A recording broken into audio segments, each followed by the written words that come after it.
Pancreas अग्नाशय को देखते हैं। पैनक्रियाज शरीर की दूसरी सबसे बड़ी ग्रंथि है। पैनक्रियाज का वजन 60 से 90 ग्राम के बीच होता है। पैनक्रियाज एकमात्र शरीर में पाया जाने वाला मिश्रित ग्रंथि है।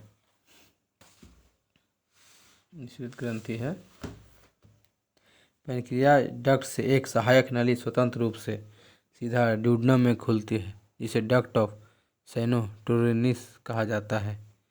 पैनक्रियाज एक मिक्स ग्लैंड है जिसमें कुछ भाग एंडोक्राइन ग्लैंड तथा कुछ भाग एक्सोक्राइन ग्लैंड की तरह व्यवहार करता है। आमाशय और ग्रहणी यू आकार की रचना बनाती है, जिसके बीच में गुलाबी रंग का अग्नाशय रहता है। एंडोक्राइन पार्ट अंतःस्रावी भाग। पैनक्रियाज की अंतःस्रावी ग्रंथि को आइलेट्स ऑफ लैंगरहैंस कहा जाता है। लैंगरहैंस इसमें 3 प्रकार की कोशिकाएं पाई जाती है। पहला अल्फा सेल, जिससे ग्लूकागोन हार्मोन निकलता है। बीटा सेल से इंसुलिन हार्मोन निकलता है और लैम्डा सेल से सोमैटोसिन हार्मोन निकलता है। एंडोक्राइन पार्ट के द्वारा बनाए गए हार्मोन से रक्त के ग्लूकोज लेवल को नियंत्रित किया जाता है। एक समान वयस्क मनुष्य में ग्लूकोज की मात्रा 80 से 120 मिलीग्राम mg पर 100 मीटर ml होता है। भोजन करने के कारण जब रक्त में ग्लूकोज की मात्रा समान रूप से ऊपर चली जाती है तो बीटा सेल द्वारा निर्मित इंसुलिन हार्मोन ग्लूकोज को ग्लाइकोजन में परिवर्तित कर देता है और यह ग्लाइकोजन लीवर में जमा हो जाता है, जिसके कारण रक्त में ग्लूकोज की मात्रा समान हो जाती है। यह क्रिया ग्लाइकोनेसिस कहलाती है।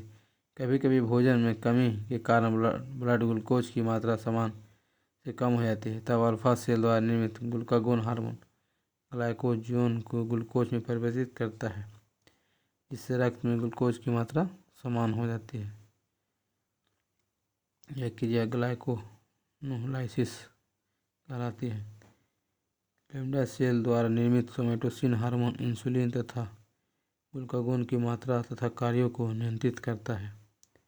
कभी कभी इंसुलिन का निर्माण नहीं होने से रक्त में ग्लूकोज की मात्रा अस्थायी तौर पर बढ़ जाती है, जिसे मधुमेह या डायबिटीज मेलिटस कहा जाता है। विश्व में सर्वाधिक मधुमेह के रोगी भारत में पाए जाते हैं, इसलिए भारत को मधुमेह देश की राजधानी कहा जाता है। मधुमेह जागरूकता के लिए 14 नवंबर को विश्व मधुमेह दिवस और राष्ट्रीय मधुमेह दिवस 27 जून को मनाया जाता है। मधुमेह के रोगियों के लिए शुगर फ्री टैबलेट या मधुकर एस्पार्टेम नामक यौगिक से बनाया जाता है। खरगोश का आंत अन्य जीव की अपेक्षा लंबा होता है।